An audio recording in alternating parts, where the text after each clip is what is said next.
Hallelujah. ಎಲ್ಲರಿಗೂ ಶುಭ ಮುಂಜಾನೆ ಪ್ರಿಯರೇ. ಈ ದಿನದ ದೇವರ ವಾಕ್ಯ ಎಫೆಸದವರಿಗೆ ಬರೆದಂತಹ ಪತ್ರಿಕೆ 1ನೇ ಅಧ್ಯಾಯದ 7ನೇ ವಾಕ್ಯ.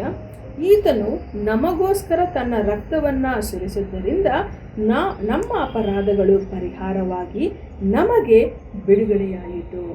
ಹೌದು ಪ್ರಿಯರೇ, ಕ್ರಿಸ್ತನು ನಮಗಾಗಿ ಶಿಲುಬೆಯ ಮೇಲೆ ಸುರಿಸಿದಂಥ ಆತನ ರಕ್ತದ ಮೂಲಕವಾಗಿ ನಾವು ಮಾಡಿರುವಂತಹ ಎಲ್ಲ ಅಪರಾಧಗಳು, ಅದು ತಿಳಿದು ಮಾಡಿರುವಂಥದ್ದಾಗಿರಬಹುದು, ತಿಳಿದೇ ಮಾಡಿರುವಂಥದ್ದಾಗಿರಬಹುದು, ಎಲ್ಲ ಅಪರಾಧಗಳು ನಾವು ಕ್ಷಮಿಸಲ್ಪಟ್ಟು ಪರಿಹಾರವಾಗಿ ನಮಗೆ ಆ ಎಲ್ಲ ಅಪರಾಧಗಳಿಂದ ಪರಿಹಾರ ಉಂಟಾಗುವುದರ ಮೂಲಕವಾಗಿ ನಾವು ಬಿಡುಗಡೆಯನ್ನು ಹೊಂದಿದ್ದೇವೆ. ಅದಕ್ಕಾಗಿಯೇ ಯೇಸು ಕ್ರಿಸ್ತನು ಶಿಲುಬೆಯ ಮೇಲೆ ನಮ್ಮೆಲ್ಲರಿಗಾಗಿ ಪ್ರಾಯಶ್ಚಿತ್ತವಾಗಿ ತನ್ನನ್ನೇ ತಾನು ಒಪ್ಪಿಸಿಕೊಟ್ಟಿದ್ದಾನೆ. ಆದುದರಿಂದ ನಮಗಾಗಿ ತನ್ನ ಜೀವಿತವನ್ನು ಕೊಟ್ಟಂತಹ, ತನ್ನ ರಕ್ತವನ್ನು ಸುರಿಸಿದಂತಹ ಯೇಸು ಕ್ರಿಸ್ತನ ನಾಮದಲ್ಲಿ ನಾವು ನಂಬಿಕೆ ಇಡೋಣ. ಅದನ್ನು ಮಾಡಿದಂತಹ ಕಾರ್ಯದಲ್ಲಿ ನಂಬಿಕೆ ಇಡೋಣ.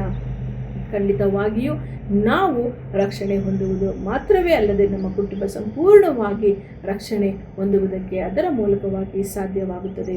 ಪ್ರಾರ್ಥನೆ ಮಾಡೋಣ. ಸ್ತೋತ್ರ ಕರ್ತನೆ, ಅಪ್ಪ, ನಮಗಾಗಿ ಕರ್ತನೆ ನೀವು ಮಾಡಿದಂತಹ ಎಲ್ಲ ತ್ಯಾಗಕ್ಕಾಗಿ ನಿಮಗೆ ಸ್ತೋತ್ರ ಮಾಡ್ತೇವೆ.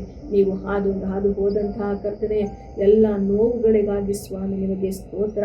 ನಮಗಾಗಿ ಸುರಿಸಿದಂಥ ರಕ್ತಕ್ಕಾಗಿ ಸ್ತೋತ್ರ.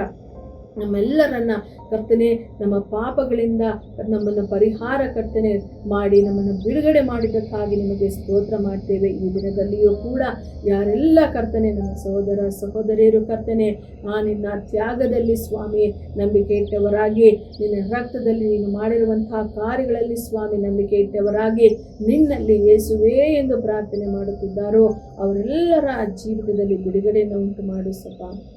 ಯಾವ ಕಾರ್ಯಗಳಲ್ಲಿ ಕರ್ತನೆ ಬೇಡವಾಗಿರುವಂಥ ಕಾರ್ಯಗಳಲ್ಲಿ ಸಿಲುಕಿಕೊಂಡಿದ್ದಾರೋ ಆ ಎಲ್ಲ ಕಾರ್ಯಗಳಿಂದ ಬಿಡುಗಡೆ ಮಾಡಿ ಪ್ರತಿಯೊಬ್ಬೊಬ್ಬರನ್ನು ಆಶೀರ್ವದಿಸಿ ಕರ್ತನೆ ನಿನ್ನ ಮಕ್ಕಳಾಗಿ ಜೀವಿಸಲು ಕೃಪೆ ಮಾಡಿ ನಡೆಸಬೇಕಾಗಿ ಯೇಸುವಿನ ನಾಮದಲ್ಲಿ ಪ್ರಾರ್ಥಿಸಿ ಬೇಡಿ ಹೊಂದಿದ್ದೇನೆ ಕರ್ತನೆ. ಆಮೆನ್.